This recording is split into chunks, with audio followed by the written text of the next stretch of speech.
చెప్పావు. తెలుసుకుపోయే గుండెల్లో తీయని ముళ్ళే వేశావు.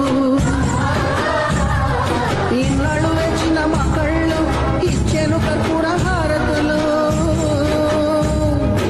ఇన్నాళ్ళు వేచిన మా కళ్ళు ఇచ్చెను కర్పూర హారతులు.